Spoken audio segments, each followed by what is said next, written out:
toutes et à tous, j'espère que vous allez bien. Je suis ravie de vous retrouver pour ce nouveau club de lecture.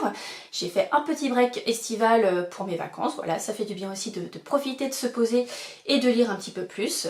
D'ailleurs j'espère que vous, votre été se passe bien, que vous soyez en vacances, chez vous, avec vos amis ou en famille tout simplement. En tout cas j'espère que vous êtes bien installés. Et bien c'est parti, je vais vous faire mon bilan de lecture du mois de juillet.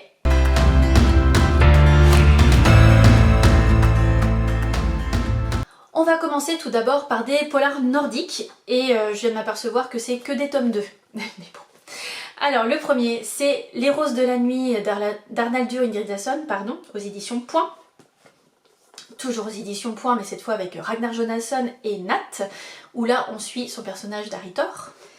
Et toujours aux éditions Point et toujours un tome 2, mais cette fois avec les enquêtes d'Elma. Donc là les filles qui mentent d'Eva et Gísdóttir. Alors comme je vous ai dit juste avant, je ne vais pas vous faire le pitch de tous les livres. Que vous preniez Eva Gísdóttir, Ragnar Jonasson ou Arnaldur Indridason, ce sont que des valeurs sûres, des polars islandais, si vous aimez ça. C'est vrai que des fois le rythme peut être un peu plus, on va dire, smooth, plus cool que certains polars, c'est possible, ça peut être une impression que vous pouvez avoir. Mais moi j'aime beaucoup, j'aime aussi avoir cette ambiance, surtout en plus en Islande c'est assez feutré, il y a des fois un manque de soleil ou des fois il y en a trop, enfin voilà. Moi j'aime cette ambiance, j'aime tout ça, j'aime les descriptions, je trouve qu'il y en a besoin et ça permet vraiment d'être bien immergé dans l'histoire et d'être vraiment dans son cocon et de vivre l'enquête à fond. Que dire de plus? C'est vrai que les trois personnages qu'on va suivre, que ce soit Elma, Aritor ou Erlendur, ben voilà, on a des personnages qui sont bien complets, qu'on va suivre au fil de l'eau. Je dirais que pour Ragnar Jonasson et Aritor, vous allez en entendre parler, j'irai dans les prochains clubs de lecture, parce que je vais lire toute la série, donc les 6, un par mois, donc voilà, vous allez suivre ça. Et également Indridason, donc ce mois-ci je vais lire Le Lagon Noir, qui est le dernier des enquêtes d'Erlendur qui me manque en fait dans toute la série, je l'aurai terminé, donc je suis ravie. Et c'est vrai qu'Arnaldur Indridason, pour moi, est le number one, on va dire, pour les polars islandais. Je pense que c'est aussi parce que c'est le premier que j'ai découvert. J'adore son personnage qui est très sombre, le personnage d'Erlendur, voilà, il est très sombre, il est bien particulier. Il a aussi un rapport, que ce soit avec ses collègues ou avec, je dirais, sa famille, bien particulier également. C'est vrai qu'il n'a pas de chance dans la vie, voilà, il s'est séparé, ça se passe pas bien avec son ex-femme. Ses enfants, c'est aussi dur parce que voilà, ils ont coupé les ponts un moment. Et aujourd'hui, il retrouve en fait sa fille qui est toxicomane et puis son fils qui est alcoolique, donc voilà, pas simple. Mais ce que j'aime bien aussi dans ces aventures-là, c'est qu'il y a beaucoup de descriptions et il y a également beaucoup d'éléments sur l'Islande, l'histoire, etc. Et c'est pour ça que j'ai un petit plus pour cet auteur-là. Je trouve que ces livres sont vraiment très riches, très intéressants. Donc voilà, je peux vous les recommander. Mais en tout cas, j'irais, si vous prenez l'un des trois, vous avez une valeur sûre au niveau polar islandais. Et voilà.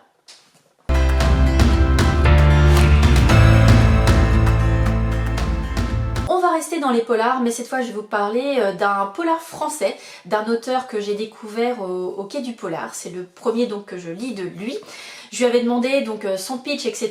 Et c'est vrai que j'avais vu passer aussi sur Instagram et je voulais commencer par cette trilogie. C'est la trilogie d'Olivier Bal qui commence donc par l'affaire Clara Miller aux éditions Pocket. Je me suis déjà procuré la suite qui est La Forêt des Disparus.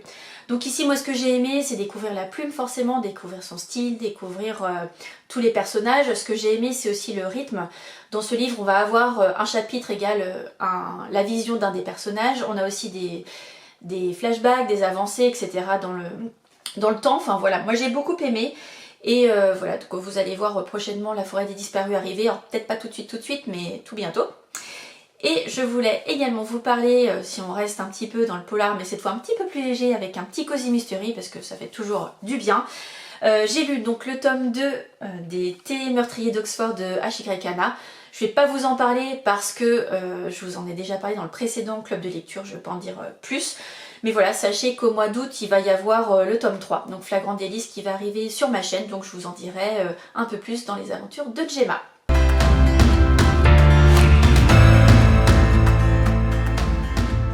On va passer ensuite à deux autrices que j'ai eu la chance de rencontrer au printemps du livre de Montaigu. Et je dirais que c'est deux autrices qui font partie de la même maison d'édition qui est HarperCollins. Donc je découvre tout ça, et la maison d'édition et les deux autrices. J'ai passé vraiment des moments très intéressants avec ces deux livres. Il y en a un où j'ai terminé en larmes, et d'ailleurs je vous le présente tout de suite. En fait, c'est L'Embuscade d'Émilie Guillaumin, donc aux éditions HarperCollins. Ce livre a remporté le prix du meilleur roman contemporain donc, dans cette maison d'édition. Et voilà, j'ai passé un très bon moment avec ce livre. C'est vrai qu'on est vraiment embarqué. On est dans la tête de l'héroïne qui s'appelle Clémence. Clémence va apprendre en fait que son mari a disparu lors d'une mission. Voilà, il est militaire. Et voilà, elle sait pas encore comment dire à ses enfants comment ça se passe, et surtout, en fait, ce que j'ai aimé, c'est surtout les émotions qu'elle va ressentir et ce qu'on va ressentir aussi à la lecture du livre. Il se dévore. Moi c'est vrai que je l'ai lu en 2 jours, c'est très haletant. On veut savoir effectivement ce qui se passe, et c'est vrai que à la fin, j'ai été submergée par l'émotion. Donc j'ai échangé un petit peu avec l'autrice, donc que ce soit lors du salon et un petit peu après ma lecture, pour lui faire part de mon ressenti, voilà ce que j'ai aimé. Et voilà, je peux que vous le conseiller, vous allez passer un moment super, même si voilà, c'est pas évident au niveau émotion, mais voilà, c'est une très belle lecture. Et toujours aux éditions HarperCollins, mais cette fois avec Claire Géano et la jurée. Donc c'est vrai que vu le nom, on va se dire qu'on va suivre une jurée lors d'un procès, ce qui est tout à fait le cas, mais pas que. Vous allez voir, il y a aussi une histoire donc, de cette jurée qui est Anna. Et on va avoir aussi quelque chose de plus profond là concernant elle personnellement. Et c'est vrai que quand j'ai rencontré Claire, c'était très intéressant. En plus, j'ai eu la chance qu'il y avait personne devant son stand, donc j'ai sauté sur l'occasion, parce que je me suis dit que maintenant, dans chacun des salons que je vais faire, je veux découvrir des nouveaux auteurs, parce que je trouve que c'est important pour s'enrichir, etc. Même si je garde toujours mes chouchous, mais c'est bien aussi d'en découvrir d'autres. Et on avait parlé pendant un bon quart d'heure justement de la genèse de ce livre, pourquoi elle avait écrit, etc. C'est son premier roman, donc je trouve que c'est aussi important de le noter et d'en faire la promotion, parce que c'est vraiment une plume très intéressante, très fluide. Là pareil, on est aux côtés d'Anna et on vit intensément tout ce qu'elle va vivre pendant ces 300 pages, je crois, de mémoire. Il y en a un petit peu plus, oui. Ouais, on est un petit peu plus, à presque 340 pages. Voilà, donc je peux que vous le conseiller. C'est vraiment un très beau moment, et de très bonnes émotions, que ce soit avec l'un ou l'autre. Vous allez vivre des moments très émouvants, touchants, poignants. Enfin voilà, je peux que vous les conseiller.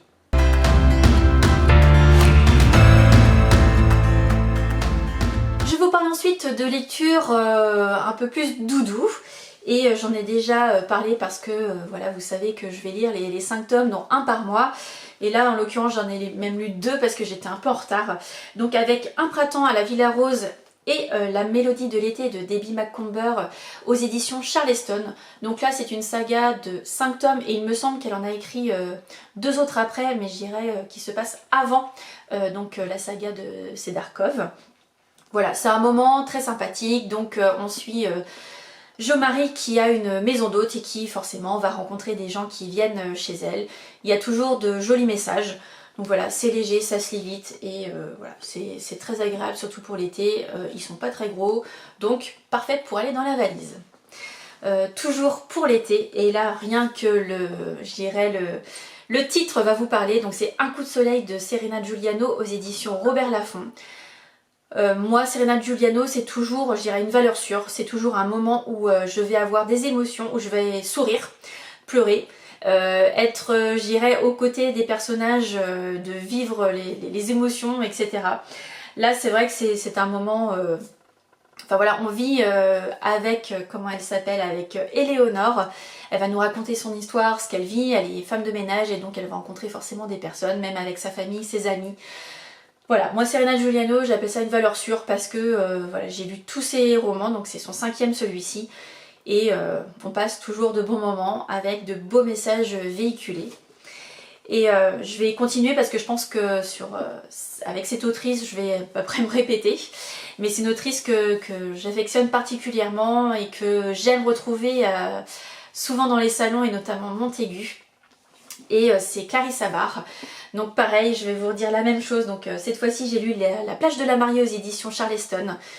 C'est vrai que Clarisse, j'ai commencé à la lire avec La femme en moto violet et aussi avec ses comédies de Noël. Et c'est vrai que voilà, si vous connaissez ça, notamment ses romans, il y a beaucoup de double temporalité. Celui-ci, c'est son deuxième roman. Il n'y a pas double temporalité, mais justement, c'est un petit peu différent. Et j'ai beaucoup aimé en fait suivre cette histoire donc avec Zoé. Voilà, Zoé en fait, malheureusement, elle va perdre ses parents et sa mère va lui révéler quelque chose sur sa vie. Et donc, elle va lui dire, faut absolument que tu en saches plus. Donc, elle lui fait une promesse. Et déjà le pitch de départ c'est triste mais voilà c'est une jolie histoire. Pareil on va avoir de l'humour, on va avoir de jolis messages. Et Clarisse c'est également une valeur sûre pour moi. Donc j'essaye petit à petit de entre guillemets rattraper mon retard parce que par exemple j'ai les lettres de Rose que je n'ai pas encore lues, le jardin de l'oubli, à la lumière de nos jours pourtant que j'ai dans ma bibliothèque mais qui m'attendent gentiment. Et voilà j'ai envie de tout lire d'elle pour arriver en mars, j'espère que je pourrai le faire, et en mars que j'ai tout lu d'elle pour enfin découvrir son prochain roman. Et si vous avez suivi un petit peu sur Instagram, ça va être même une saga qu'elle va sortir. Il y aura plusieurs tomes et donc ça va sortir au printemps prochain, donc j'ai vraiment hâte. Mais voilà, ça c'est un très bon moment de très belle lecture et puis voilà on se laisse embarquer, ça se lit facilement même si on voit que c'est un beau bébé, je crois qu'il fait plus de 400 pages, je sais plus, attendez, oui on est presque à 440 pages mais voilà ça se lit vraiment tout seul, lecture doudou, malgré des fois des moments de tristesse mais voilà c'est toujours très très agréable.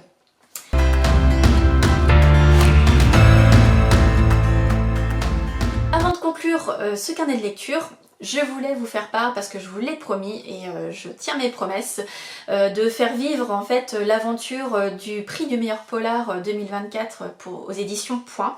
Et donc en revenant de vacances, j'ai eu la chance de recevoir mes 2 premiers livres, donc je tiens à le redire même si c'est pas forcément sur YouTube mais je le dis quand même. C'est 2 livres qui me sont offerts mais je ne suis pas rémunérée pour en parler, pour communiquer, que ce soit sur Instagram, YouTube ou ailleurs. Mais voilà, en tout cas, déjà rien que d'avoir le livre pour moi, c'est une chance. Et donc j'ai reçu les 2 premiers du prix. Le premier c'est King Zeno de Nathaniel Rich, où là on va être en 1918 à la Nouvelle-Orléans. Et le second c'est Infine Mundi d'Andreas Serrano, où là cette fois-ci on est en 1962 en Algérie. Voilà, donc ça va être 2 différents. Donc je pense que je vais les lire courant du mois d'août pour éviter de prendre trop de retard parce qu'on a 10 livres au total à lire. Et voilà, je veux prendre le temps de lire chacune de mes lectures pour me faire mon propre avis et surtout prendre la bonne décision à la fin. Donc voilà, je voulais juste partager ça. De toute façon, lors d'un prochain club de lecture, je vous en parlerai pour justement donner mon avis. Je ne vous dirai pas par contre lequel je vais choisir parce que voilà, ce sera, je dirais, dans les mystères jusqu'à temps que je lise le 10e et puis surtout, on n'aura pas droit d'en parler avant la révélation du lauréat en début d'année prochaine, mais je vous tiendrai de toute façon au courant. Je vous laisse ici, j'espère que ce bilan du mois de juillet était intéressant pour vous, que vous avez noté des lectures à faire, ou si vous avez déjà lu un de ces livres, bah, n'hésitez pas à me mettre en commentaire ce que vous avez ressenti. Est-ce que c'est comme moi ou pas? Voilà, on a tous le droit d'avoir des avis, que ce soit différents ou identiques, bien au contraire, on est là pour échanger. Moi c'est vrai que j'ai eu un mois de juillet assez riche avec beaucoup de lectures, beaucoup d'auteurs et puis j'en suis ravie. J'espère que le mois d'août sera aussi riche également. Je ne sais pas encore si je vais vous faire un club de lecture la semaine prochaine parce que voilà j'ai repris le travail et j'ai pas beaucoup lu. Mais en tout cas si c'est pas la semaine prochaine ce sera la semaine d'après. En attendant moi je vous souhaite de très bonnes lectures, de très bons moments et je vous dis à bientôt.